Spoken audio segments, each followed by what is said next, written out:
Wales. I'd like to ask you about the state of the New South Wales security industry. What's happening?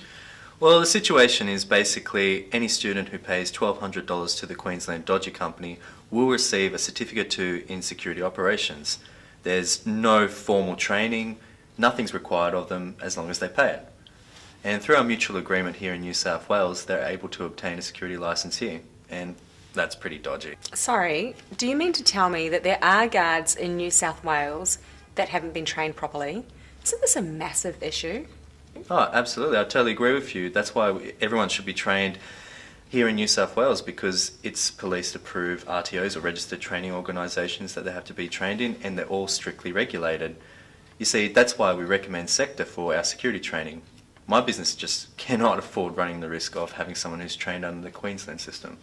Well, I can understand why. If the guards haven't been trained properly, that is a safety issue. Absolutely. The Queensland government has actually made millions accepting these applications without any due diligence. It's at epic proportions. The Queensland government needs the revenue. That's why I see absolutely nothing wrong with this system. Ivan, may I ask, how did you get your New South Wales security licence? That's easy.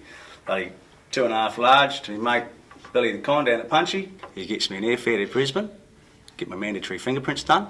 It also covers my Queensland and New South Wales security licence. Happy days.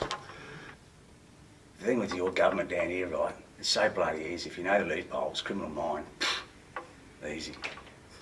Dodgy pricks, hold the line.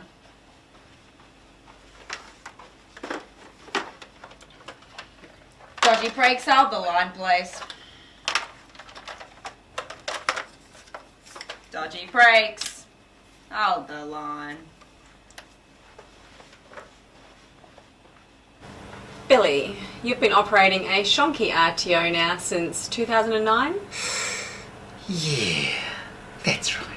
But I wouldn't say it's shonky, because the feds haven't closed me down. Okay, and why not? Not. I am too smart. None of my students fail. They pay the money, they get a certificate. I get no complaints. Yeah, the feds only come knocking on your door if you start getting complaints from students who fail. I've also noticed that your RTO has no classrooms. Yeah, that's right. It's all done online. That's why all my students pass. As long as they pay the money, they get a certificate. No questions asked. I never even get to meet them. So where do most of your students come from? From all over the joint. From Uzbekistan, Somalia, Libya, Algiers, Tunisia, North Korea, Iran, Iraq, Chechnya, New South Wales and Queensland. Paul Keating once said, "You never get between a premier and a bucket load of cash." Ivan, whilst working in New South Wales as a security officer, you would need to know what the term arrest means. Yeah, I mean, something's done to someone wrong. What is the definition of assault? So, someone's in danger. Can a security guard arrest upon suspicion? Yeah. Where did you hope to work in New South Wales? Mate, New South Wales security licence, I can work anywhere.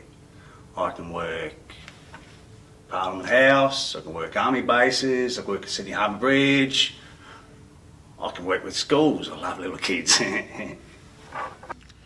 This Queensland certified guard hasn't had any proper training and does not understand basic security terminology. This is not just a security issue, it's a national security problem. He cannot communicate or speak well.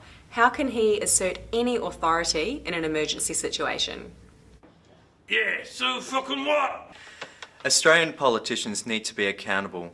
They know they're stuffing up our security industry. But they won't fix the problem because they're making too much money out of it. How dare he say that? We'll fucking sue. How can so-called smart politicians get it wrong? I mean, since the 2009 ICAC New South Wales investigation into security industry, any moron could get a Queensland security licence. And guess what? The New South Wales Police will grant that moron a 5-year security licence. No questions asked. Please put your faith in the politicians. You taxpayers just don't seem to understand. Remember, politicians know best.